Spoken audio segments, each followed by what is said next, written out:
Alrighty, this is lecture number 1 for KIN 421. In lecture 1, as I may have mentioned earlier, we are going to do a fair amount of review of material that you've seen in lower level classes relatable to the function and the structure of skeletal muscle. And we're going to touch a little bit on the cardiovascular system and respiratory system, but primarily we're going to be looking at muscle and how it functions, particularly from the standpoint of locomotion, manipulation of objects, that type of thing. Because what we need is a baseline for the class so that we can build on that baseline as we take muscle structure and function into different contexts throughout the rest of the semester. So there are going to be parts of this lecture we don't spend a whole lot of time covering, because we're going to hit it with more force later in the semester. So, like I said, a lot of this stuff you've seen before. We're going to add a few details to, for instance, what we teach in KIN 320. So there'll be a little bit more of the basic stuff that you'll be getting here.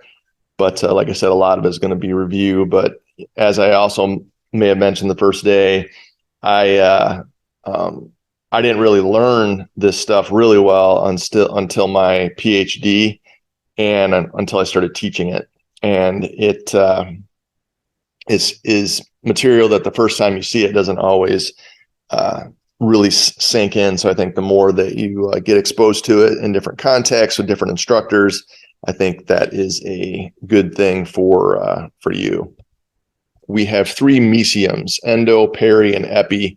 And as you go from the inside of the muscle out, you go from bottom to the top of this slide. The endomesium is connective tissue that surrounds each individual fiber. And of course, each individual fiber is made up of myofibrils, which are made up of sarcomeres that contain the actin and myosin necessary for the contractile apparatus to work. But that endomesium holds helps hold those myofibrils together, and it serves as a kind of an extra layer to the sarcolemma, which is the muscle membrane itself, and allows for more structure. It allows for the muscle to pass off some of the stress and strain of movement onto that connective tissue. So having just that basic level of the endomesium is important. Then we take all of those endomesium surrounded fibers and we start bundling them together into a fasciculus, or plural fasciculi, and each muscle group is going to have numerous fasciculi. And obviously the bigger the muscle group, the more fasciculi it's going to have. And the way that it works is kind of similar to how rope is made, where you take an individual strand of fiber and you wrap it or you wind it around another fiber, and then you wrap another and wrap another, wrap another, wrap another. And the more fibers you get wrapped around, the bigger the rope gets and the stronger that it gets. And that's kind of the idea of the fasciculi, is that you bind all of these muscle fibers together. It gives it more structure, and it allows, again, more of the stress and strain of movement, manipulation of objects, etc., to be able to take place. Those fasciculi are then all bundled together by the epimesium, which my undergraduate ex-phys professor used to call the muscle bag, because it kind of holds everything together. The whole muscle group is held together by that layer of connective tissue, the epimesium, which is really, if you're looking at the outer portion of a muscle group, that's all you see is the epimesium that's covering the entire muscle. When we look at these mesioms, you got to remember that they run the entire length of that muscle group. Okay, that endomesium surrounds that muscle fiber from origin to insertion. The fasciculi bundle those muscle fibers from origin to insertion, and the epimesium bundles from origin to insertion as well. And that's a little easier seen on the next page, where you can see the mesioms are meeting at the very end to form the tendinous material that's going to hold it to the bone. And that's exactly what happens at that point, is that tendinous material is created by the combination of a number of different types of connective tissue synthesizing into one, and allowing, again, for a nice solid connection to the bone, but also allowing us to move our bones as levers and to again, locomote, manipulate objects, all of those things. I like this picture because it gives you a nice, almost three-dimensional picture of what a myofibril looks like, as well as the myofilaments of actin and myosin that are sticking out of that myofibril, as though we have removed all the other myofilaments. All we have left is there's like 6 or 7 of them sticking out. Obviously, each one of those dots that's left, that's another myofilament, an actin or a myosin, because those myofilaments, you can see the outer layer right here, but you got to remember that they're lying parallel to one another in the sarcomere all the way across the diameter of this tubular myofibril structure. And that's important to know, because it's easy to fall into the trap of just looking at the myofibril and looking at the sarcomeres and actin and myosin from a two-dimensional standpoint. You got to remember that it's all the way through that tube, because that is going to allow for more interaction of actin and myosin throughout the entire myofibril, and thus the muscle fiber and the entire muscle itself. The myofibrils, of course, make up the muscle fiber, and you can see that there are multiple myofibrils inside this particular muscle fiber. Then you have endomysium that is surrounding that, and that, of course, is covering up the sarcolemma. The sarcolemma, of course, is what interacts with the nervous system, and the nervous system will stimulate it and will allow for it to be able to become depolarized as a part of the action potential creation process, which of course initiates the activities within the contractile apparatus that allow us to have muscle contraction. Then we can see the paramecium, of course, is taking all of these individual muscle fibers and is binding them together into those individual fasciculi. And you can see that there are numerous fasciculi within the entire muscle group that make up the entire muscle belly.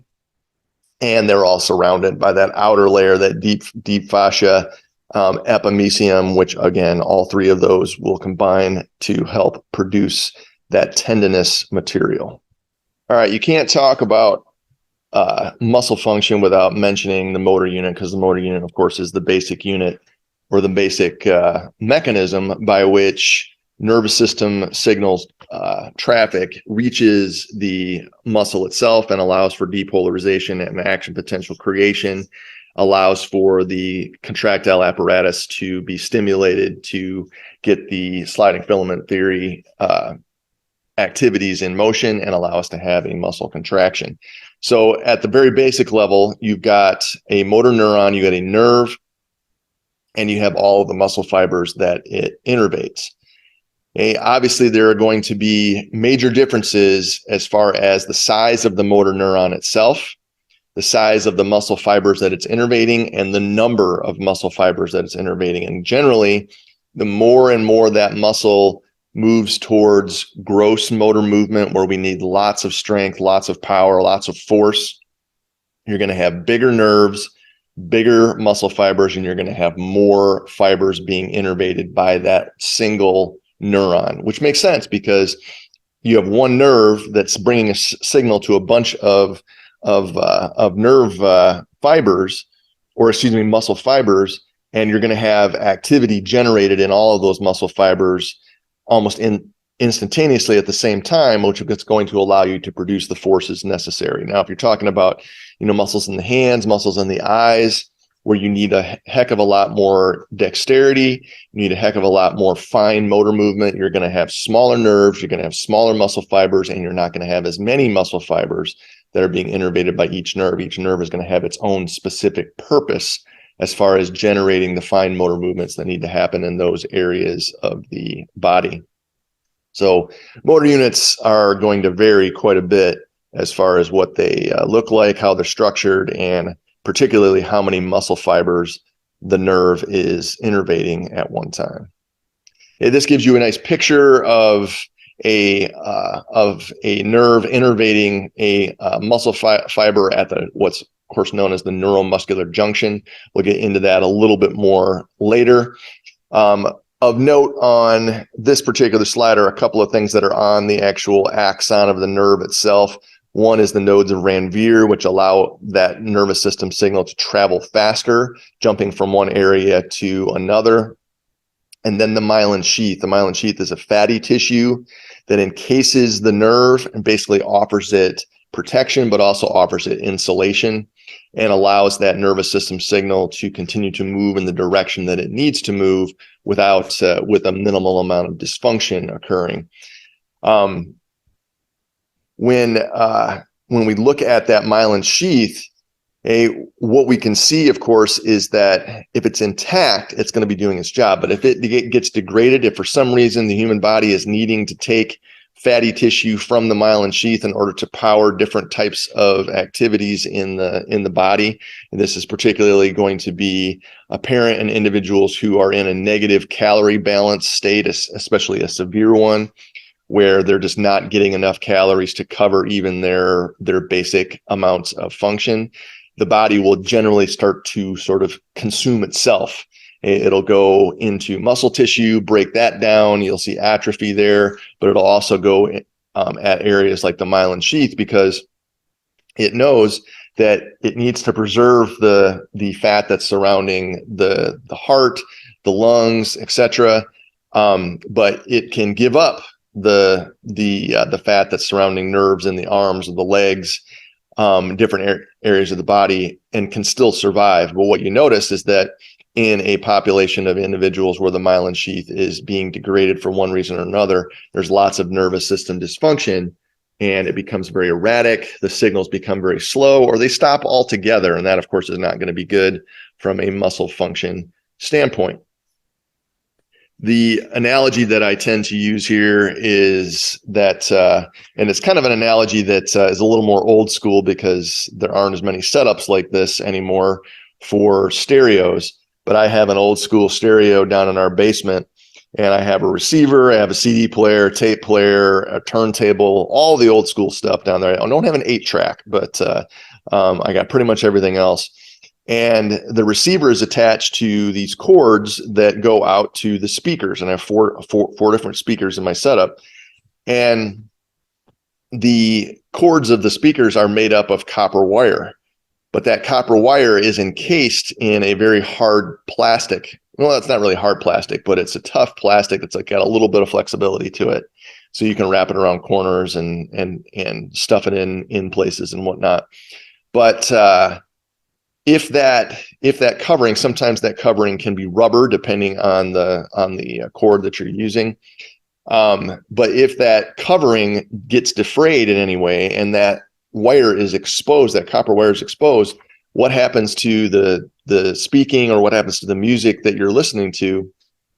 It gets real choppy, or that signal starts to move slower, or it'll just completely stop and you're not going to hear anything coming out of that speaker because the connection has been broken because of the fact that it has degraded enough. And that's exactly what you see within the nervous system, is if that myelin sheath degrades, you're most certainly going to have a degradation of the function of that nerve, and erraticness, slowness, and sometimes completely ceasing the way that it is functioning. All right, when we look at the muscle itself, always good to review the different structures that are important to muscle function. One thing I want to point out first is that these individual myofibrils, there's 4, 5, 6, 7, 8, 9 that are pictured here. That may be a smaller muscle fiber, because in bigger muscle fibers, you may have hundreds of myofibrils. But I want to point out is that, of course, again, myofibrils are tubular, and you can see the actin and myosin filaments. You can see the actin filament attached to the Z line or the Z disc, and you can see the myosin filaments that are anchored in the middle of the sarcomere. And it's important to note that it's not just around the outside. That's just the outer layer that we're seeing. Okay, those actin and myosin filaments go across the entire diameter of this myofibril and all the rest of the myofibrils that are there. So you got to make sure you're seeing things in 3 dimensions. We mentioned the sarcolemma earlier, and that obviously is the muscle membrane itself.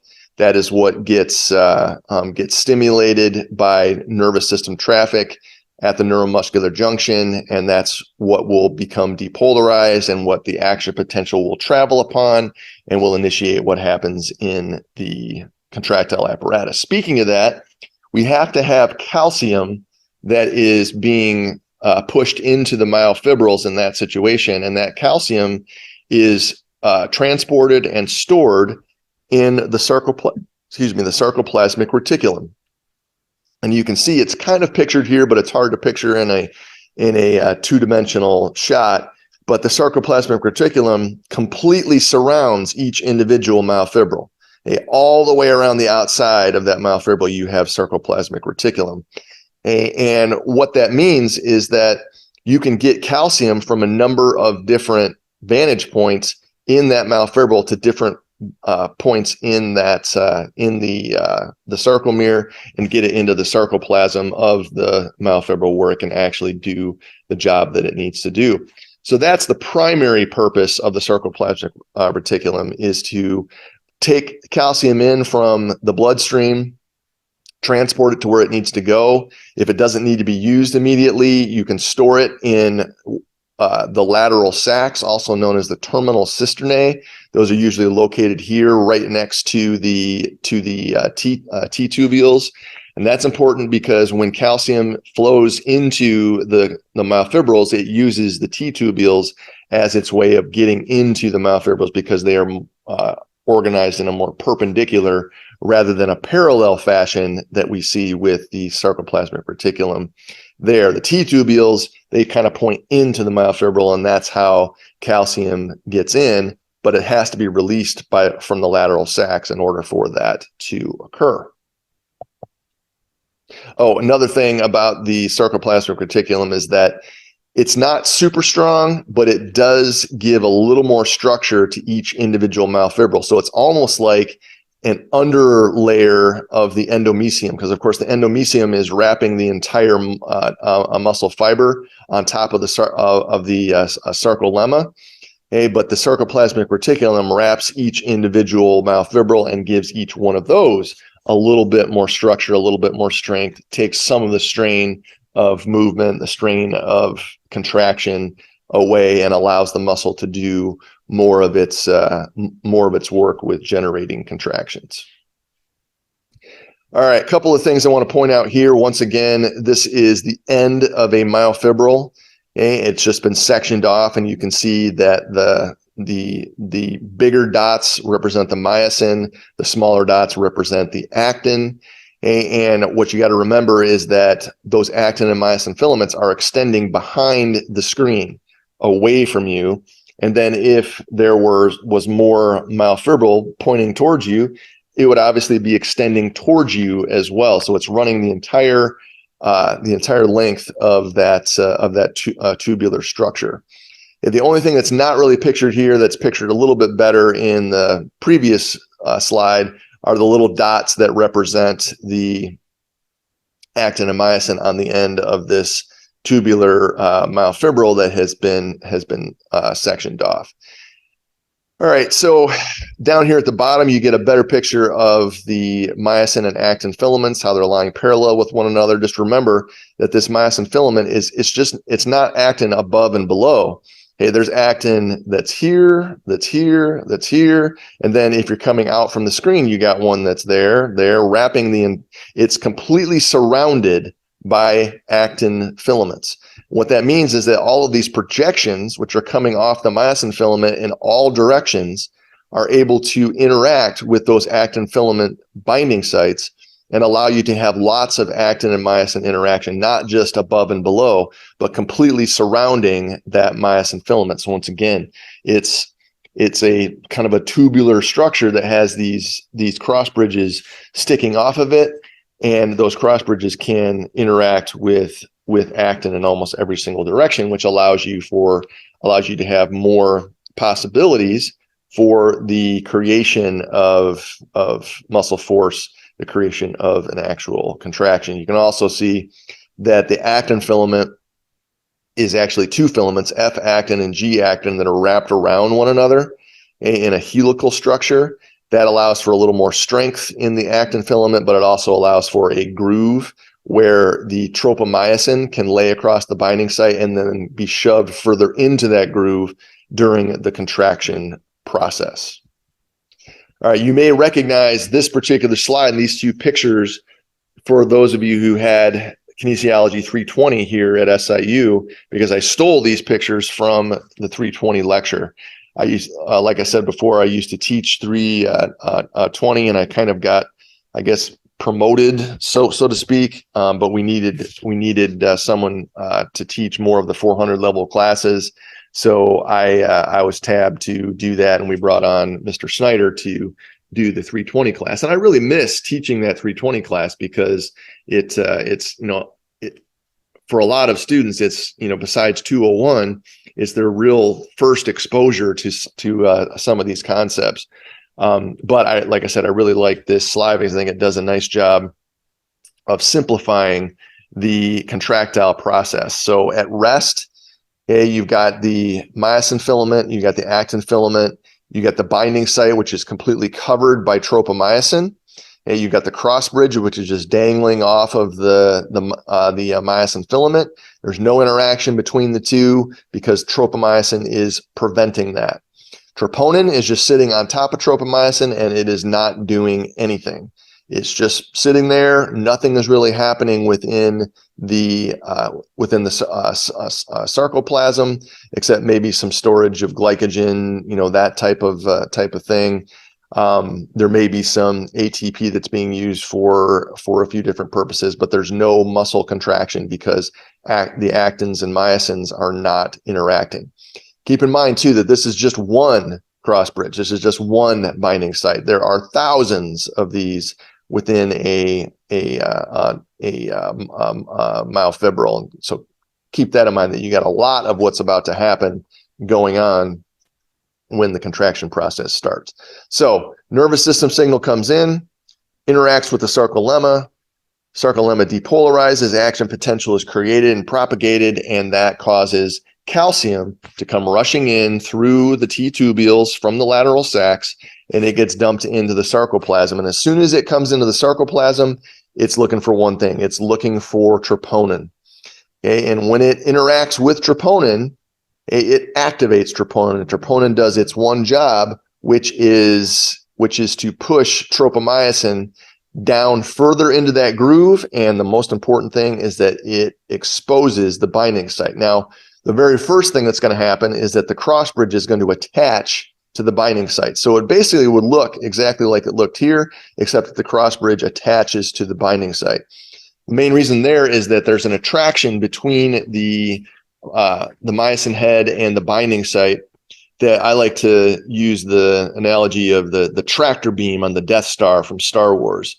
And that was one of the first movies that I could really sink my teeth into as a youth, and I was fascinated with all that stuff.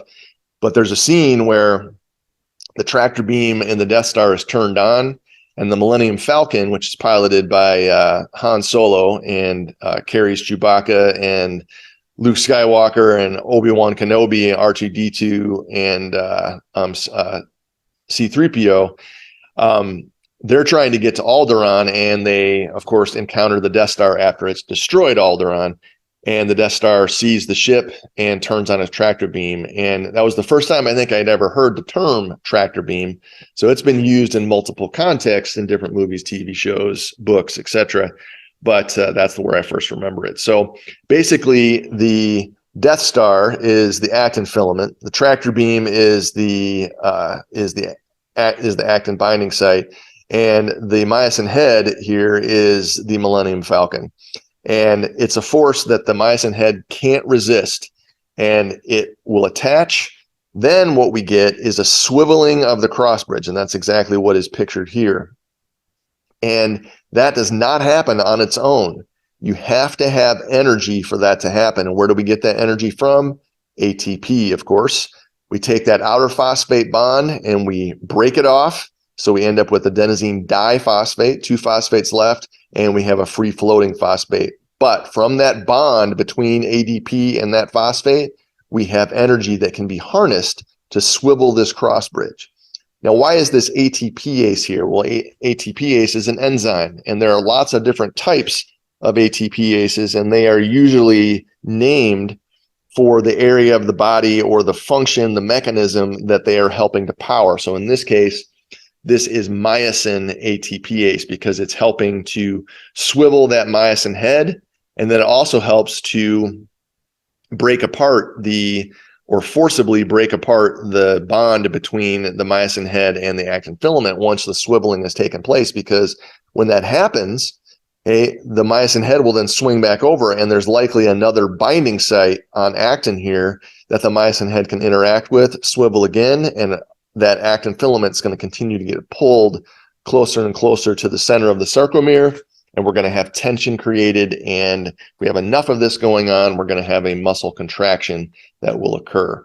And that ATPase, like any other enzyme, its primary job is to speed up a reaction. And the reaction that it's speeding up is the breaking of this ATP in individual ADP, free floating phosphate, and that energy that's released. In addition, we have heat that is released as well. That's the other byproduct of this reaction. But what we're concerned about most here is the fact that it's powering this swiveling. Now, the analogy that I often use here for this sliding filament theory action is kind of a college party or high school party type of analogy. And I was in a fraternity in college, so I saw plenty of parties, and I had several friends who were the type that they shouldn't really drink because they really have a hard time controlling themselves when they're under the influence of alcohol. So what would be best for the party would be for them not to show up, for them not to drink, and that was highly unlikely because, of course, those people tend to really like to drink.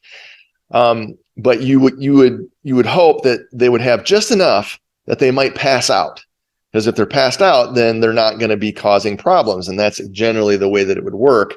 They would have just enough to drink that they would kind of cross a line, and all of a sudden they would become annoying, they would become violent, or a combination of both. And then pretty soon they're trying to get in fights, or they're breaking things, or just becoming a menace, basically. And I kind of took on the job my first few years of being sort of the peacemaker. Finally, my senior year, I was like, if people are going to fight, people are going to break stuff, I don't care.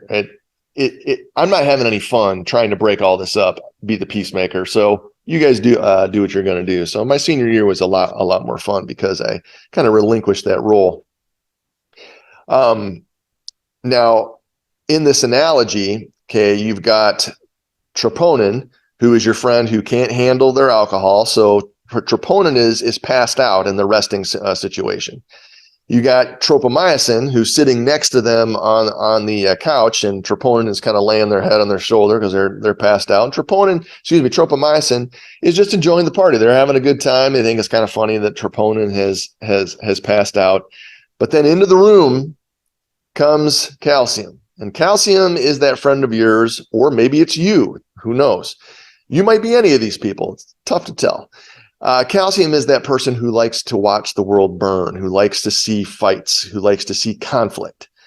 And calcium comes over to troponin, shakes troponin awake, and is like, "Hey, troponin, did you hear what tropomyosin said about you?" And of course, troponin gets all angry, gets all what we used to call creechy, becomes a creature and goes into creech mode and starts pushing troponin around and pushes it off the couch, and obviously clears the binding site in this situation. But obviously that's not such a great thing at a party. But that's one way you can think of it, is those three roles of calcium, tropomyosin, and troponin. All right, we've already basically covered this. There are a few slides in every one of these lectures that I include because I want to make sure that we're covering this material accurately and covering it completely.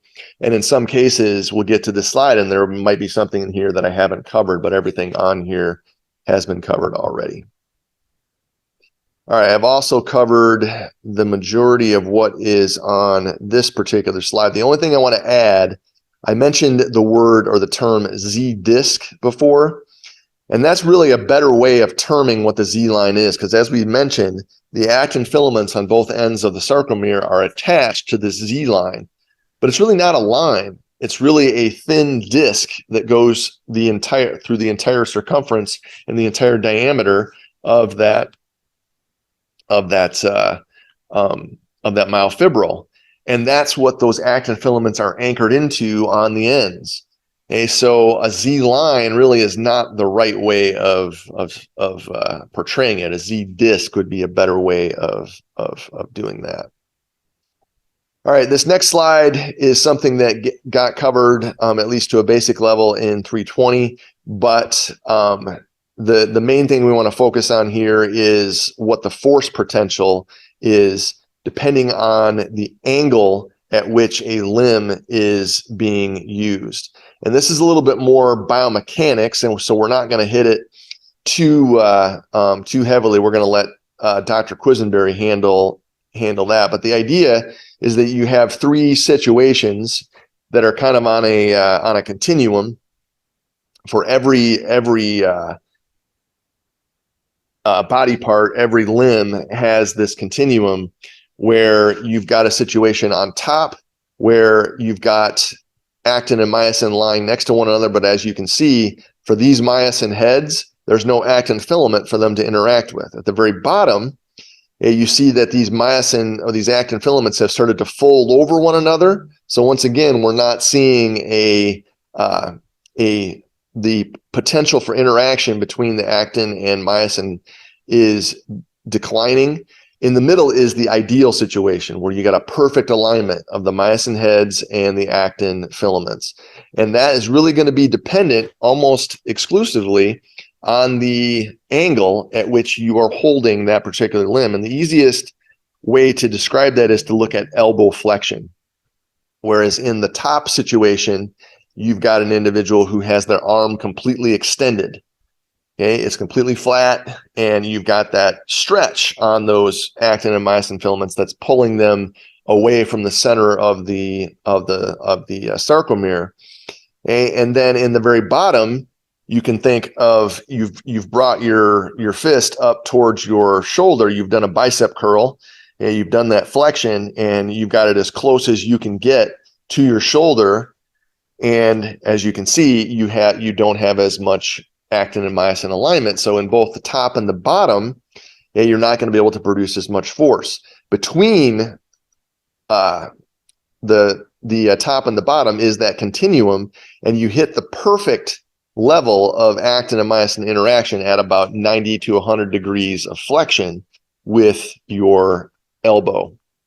And if you think about the way you carry things, you tend to carry things with your arms at a 90-degree angle. If you hold it out in front of you, you're going to fatigue really fast. Or if you hold it too tight to your body, okay, you're going to fatigue relatively fast too. Plus, it's harder to move in that situation. So you hold it out at a 90-degree angle, you get the maximal amount of strength, the maximal amount of movement, and that's exactly what you are looking for in that situation. All right, so we know these, you've studied these 5 phases of the sliding filament theory before, and we've talked about the activities in at least 3 of them: the resting phase, excitation, contraction, coupling, and contraction. Okay, the resting phase is obviously that first picture that we looked at in the slide that I stole from the 320 lecture. Excitation, contraction occurs or excitation is more the right term there.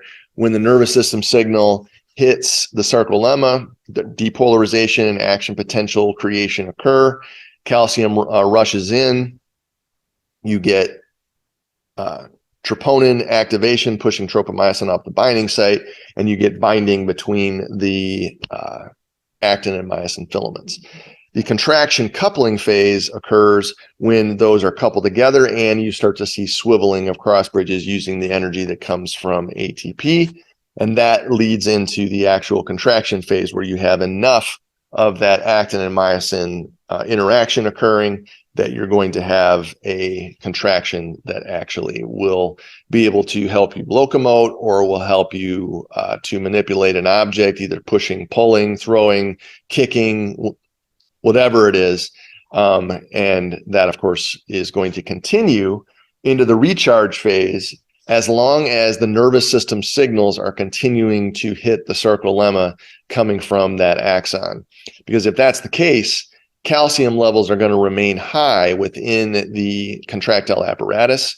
Troponin is going to stay activated and those binding sites are going to stay open. So swiveling of cross bridges will continue to occur once those cross bridges attach to actin and we get enough energy from ATP.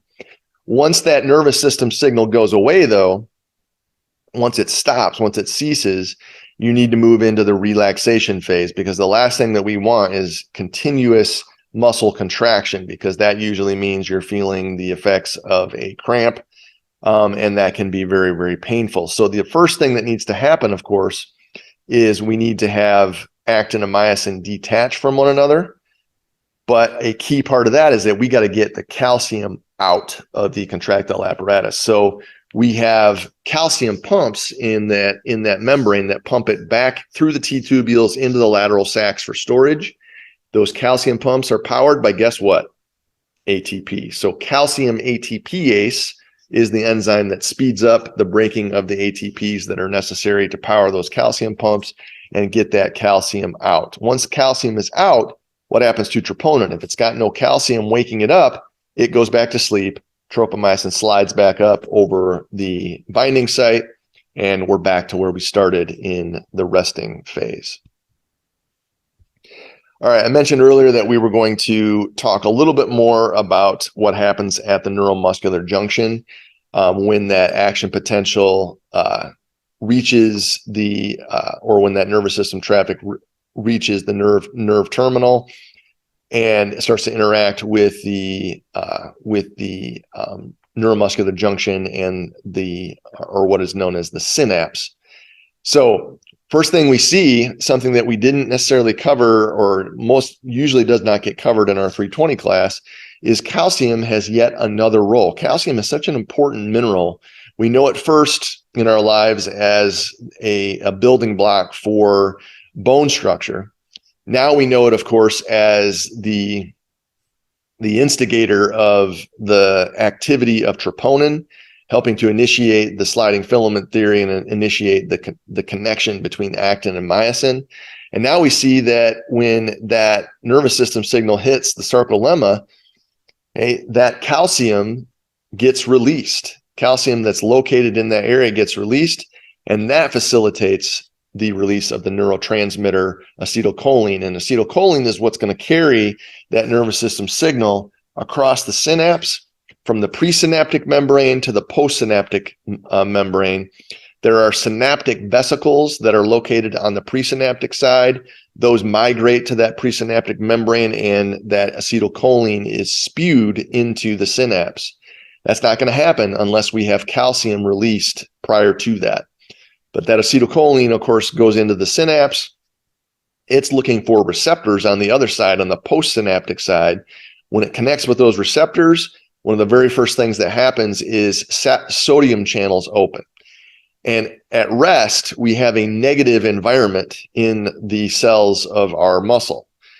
When those sodium channels open up, that sodium comes rushing in, and immediately what we get is a change of charge from negative to positive. And that's really what the nervous system is based off of, is changing the charge. So it goes from negative to positive, and that's what triggers that depolarization of the membrane, and then the release of calcium in the contractile apparatus and all that stuff that we were talking about before.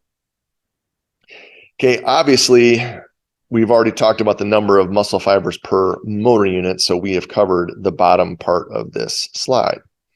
And one of the nice little features of our skeletal muscle is that they operate under the all or none principle, which means that if you have a nervous system signal that innervates or it meets the sarcolemma of a muscle fiber, the entire muscle fiber along that entire length of that muscle is going to be depolarized.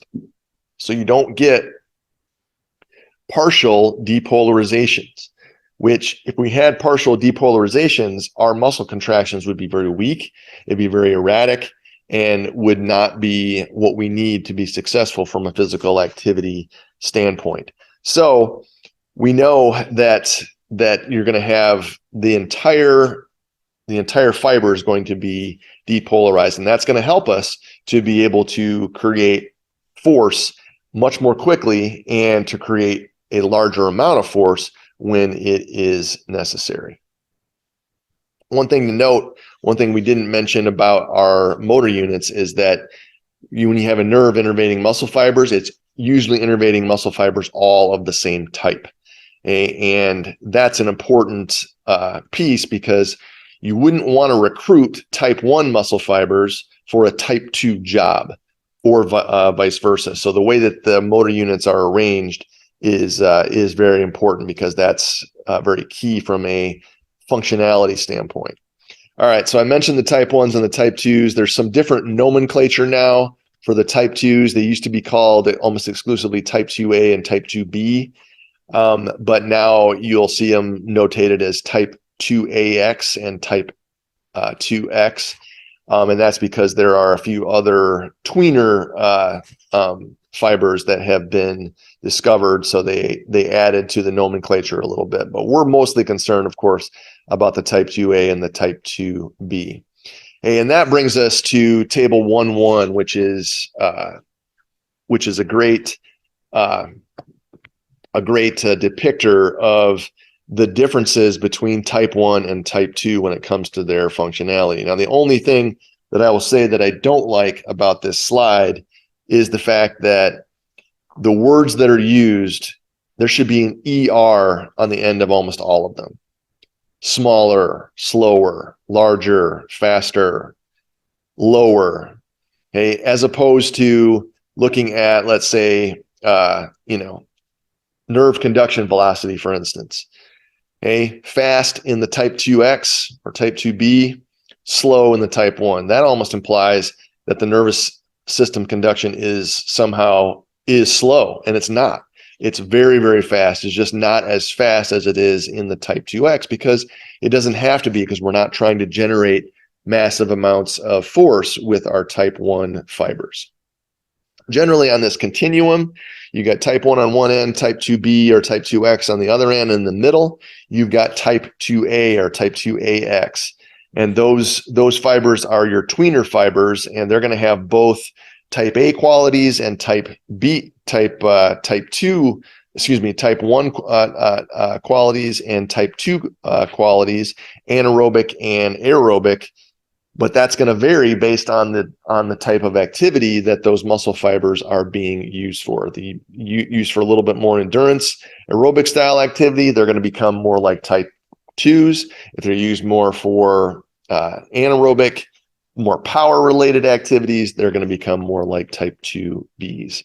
So the motor neuron size, not surprisingly, you're going to have bigger muscle fiber, bigger neurons, bigger nerves innervating the type 2X fibers, because you're going to have more fibers on each one of those nerves. Those motor units are going to be massive, from the size of the motor neuron to the number of fibers that it's innervating.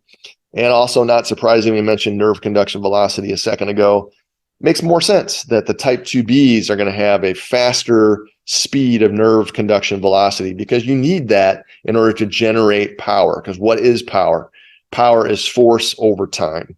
How fast can we create force? That is exactly what power is. And not surprisingly either, the contraction speed, how fast that contraction occurs, faster in the type 2Bs than it is in the type 1s.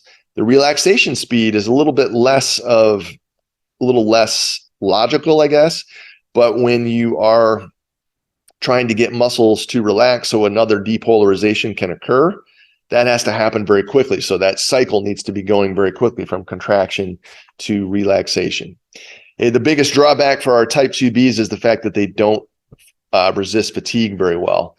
And usually it's not much of an issue because you're generally not using them for very long. You're using them for those short-term, more explosive movements. So you're not as concerned in that situation. Whereas with the type 1s, they have to have a high fatigue resistance because you're going to be using them across the course of time in a regular pattern, doing the same contractions over and over. So they have to be able to resist fatigue. Otherwise, you're not going to be able to continue that activity for too long. Force production, power output, we've already kind of mentioned those. Obviously, better in the type 2X, endurance better in the type 1. When we look at enzymes speed up reactions in those areas. Clearly, you're going to have more of the aerobic enzymes in the type 1s and more of the anaerobic enzymes in the type 2Xs. There's no reason to have very many aerobic enzymes in our type 2Xs and vice versa, because it would just take up space. They wouldn't be used in that circumstance. Wouldn't make sense. As far as capillary density goes, that's the number of capillaries that surround each muscle fiber. Now, it's nice to have a little bit of capillary density in our type 2Xs because certainly we want to be able to get nutrients in. We want to be able to get rid of waste, but typically we're only using them for short periods of time. So we have a little bit of a rest period in order to get nutrients in and waste out. Whereas in the type 1s, they're continually being used over and over. So they have the highest density. They have the most capillaries that are surrounding those fibers because we need to have a constant flow of oxygen and nutrients in and waste out for those fibers to work properly. Myoglobin, of course, is located within the muscle. It's also often called muscle globin. And myoglobin is very similar to hemoglobin. The major difference there is that hemoglobin, of course, is located in the blood. Myoglobin's in the muscle. And its attraction to oxygen is much stronger than it is for hemoglobin. Hemoglobin has a pretty decent attraction to oxygen, but myoglobin's is much stronger, which helps when that oxygen is arriving at muscle tissue. That myoglobin is going to, again, serve as kind of like a tractor beam and pull that oxygen off of hemoglobin, get it into the cells where it can actually do its one job, which is serving as the final electron acceptor in the electron transport chain, of course. An analogy I use here is usually a relationship analogy where oxygen and hemoglobin, they're just friends. That's just a like situation. They like each other. But myoglobin and oxygen, that's more of a like situation. All right, mitochondria. Doesn't make much sense to have very many mitochondria in the type 2Xs because what happens in the mitochondria? Aerobic metabolism. Okay, so just like we were talking about with the aerobic enzymes, those mitochondria would just be taking up space. Okay, we don't need them in the type 2Xs, but we absolutely need them in the type 1s. As far as the fiber diameter goes, obviously you're going to have bigger muscle fibers because you're going to have more myofibrils. You're going to have more numerous myofibrils, more actin and myosin possibility for interaction in your type 2Xs as opposed to your type 1s, which is fine because we don't need as much power with our type 1s. Hey, color is kind of a, not really a super important characteristic, but the main reason that the type 1s appear more red is that they do have a better blood supply than the type 2Xs. But again, that's okay for the type 2Xs because they don't need as much of a blood supply as the type 1s do. All right, now how can we change our motor unit patterns? Well, number 2 in the list is a little bit more obvious. We activate more motor units, we're going to recruit more muscle fibers. We're going to activate more actin-myosin interaction. Okay, the frequency of activation is a little bit more of a nebulous concept, but basically the idea is that the more frequent the nervous system signals are, the greater the amount of force that you can create, and the easier it gets to recruit those motor units. There's kind of an accumulation effect that occurs when more and more of those nervous system signals are coming in. It's almost like you sort of prime the pump a little bit, and it gets easier to be able to recruit those motor units the more frequent those those signals are coming through. Okay, this chart gives you an idea of the relative involvement of the type 1s versus type 2s in different events. Most of these are pretty straightforward, but usually there's some I usually ask the class if there is any kind of any discrepancies that they see here, anything that they would characterize as being different. And usually what we get is you look at soccer, you look at tennis, high type 1, high type 2, probably a little higher for the type 2s. And then you look at basketball, low type 1, low type 2. And most of the folks that look at this are like, no, that doesn't make any sense, because basketball, soccer, tennis, the use of musculature is from a type 1 versus type 2. That seems to be more of an equal footing type of thing, with maybe a little bit more type 2 involvement. So that's usually what gets noted there. The rest of them tend to be a little bit more straightforward. Like, yeah, of course, a 100-meter sprinter is going to have more involvement from the type 2 perspective as opposed to the type 1.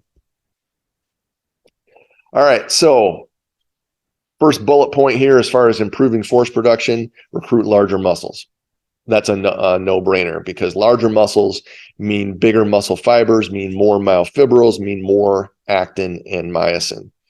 If you can increase the cross-sectional area of a muscle through resistance training, for instance, okay, that means that you're going to have bigger muscle fibers. You're going to have bigger myofibrils, and again, more actin and myosin that you can potentially put to work.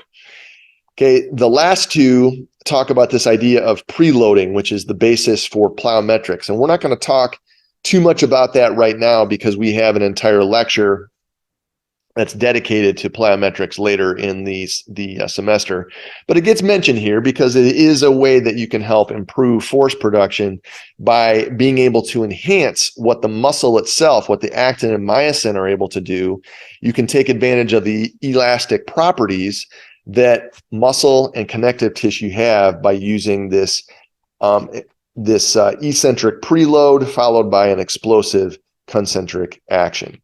So I'm going to move through these. You guys can certainly look at these. We're going to hear all about proprioreceptors, which are also known as mechanoreceptors or movement receptors. All three of those words, proprio, mechano, movement, they all mean the same thing. They're sensory receptors that are picking up information from the muscle itself, distributing that to the central nervous system, usually in the spine, and then you're getting adjustments that are being made motor-wise to what the muscles are doing.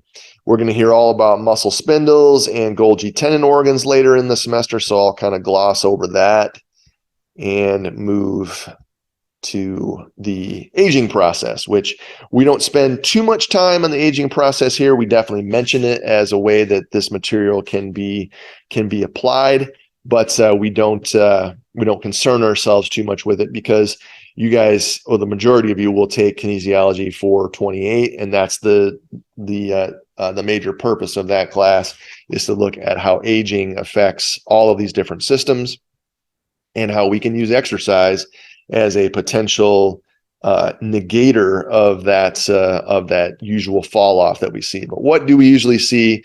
Reductions in muscle size and strength, so muscle atrophy. We also see a reduction in the speed at which nervous system impulses are being generated, the frequency that they're being generated, how fast they can actually travel to the muscle itself. Okay, we see the fact that the type 2 muscles tend to atrophy more because there's further to fall there. There's more muscle tissue to lose. And in the weight-bearing extensor muscles, that's where we see a lot of atrophy. And that, of course, means that a lot of individuals have a harder time with their locomotion. And obviously, with exercise, you can mute some of this effect. If you're not completely inactive, that's going to be very helpful for you. However, you can't completely negate the effects of aging. Aging is going to happen no matter how active you are, just a matter of how extreme that is going to be in that situation. All right, the very last section of this this lecture has to do with the cardiovascular system and the respiratory system. We don't spend a whole lot of time here because you get more of that information in Kinesiology 420, as well as 382 and 408. But because we do talk so much about the skeletal muscle, we want to make sure that we're once again laying out the fact that skeletal muscle and cardiac muscle operate almost exactly the same way. They use the sliding filament theory. They generate their power in exactly the same way, but there are some neural differences between those two types of muscle that give cardiac muscle the advantage of speed. And there are intercalated discs or intercalated discs between the cardiac muscle cells that allows nervous system signals to be propagated much faster, which is important because when you're looking at a muscle contraction within the heart, you have to have a coordinated contraction, and it has to happen very quickly in order to make sure that you're pumping out as much blood as you need to pump out for that particular workload, whatever it is you're doing. Whereas, you think about doing a 1 rep max, you get like for instance, doing a bench press, you get the weight off the rack, you go into that eccentric phase, it comes down, touches the chest, and then you try to push back up. Obviously, the more quickly you can generate that power necessary to move the bar and move the weight, the more successful you're going to be. But there is a little bit of lag time there where you can recruit more motor units, you can recruit more muscle in order to be able to overcome the inertia of that weight moving in a downward direction, so that you don't have to have your spotters help you put the weight back on the rack, and you can get your personal best for your 1 rep max. But the lag time with the cardiovascular system is minimal, if none at all. There isn't any lag time that can occur there. Otherwise, the heart is really going to have to work hard to try to make up for the fact that you might be losing some of that stroke volume if you have an incomplete contraction. All right, move through this relatively quickly.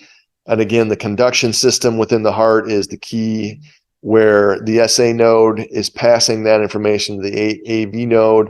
And the major difference that we see is when it gets to the left and right bundle branches and reaches ththese Purkinje fibers. These Purkinje fibers are kind of the primary feature of the cardiovascular system, the cardiac muscle tissue, that skeletal muscle doesn't have.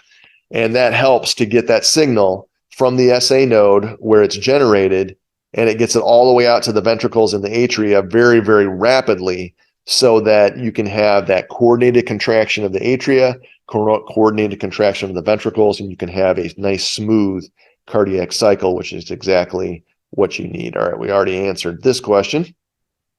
Hey, the blood vessels, obviously, that's more smooth muscle. We really don't talk too much about smooth muscle in this class because it does get covered in other classes. But obviously, it is a very key type of muscle because it lines the walls of our cardiovascular system, our vasculature.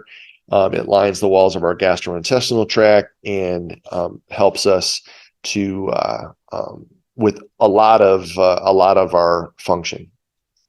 All right, continue to move through this. Okay. And respiratory system, again, we are exchanging gases here. Oxygen's coming in, CO2 is going out. And just as a reminder, we're going to hit this again later as we go through the semester. But the one of the main reasons why we're getting rid of CO2 is the fact that it is buffered hydrogen ion. Okay, we do have CO2 that's produced as a part of aerobic metabolism. Okay, but one of the major contributors to our CO2 output is hydrogen ion, that of course is causing an increase in acidity, is buffered by bicarbonate. It's neutralized by bicarbonate. It becomes carbonic acid. And then that carbonic acid can disassociate into CO2 and water. We hang on to the water, we give the CO2 to the lungs via the alveoli pulmonary capillary interface, and we breathe off that CO2 to the outside air where the trees and plants can use it for its function. So if we don't have, obviously we need to bring oxygen in to allow aerobic metabolism to occur, but the getting rid of CO2 is equally important, if not more important, to our overall function and our overall resistance of fatigue. All right, we'll move through this relatively quickly. And that brings us to the end of this lecture. So thank you very much for your attention. Appreciate it. And we will talk to you guys soon.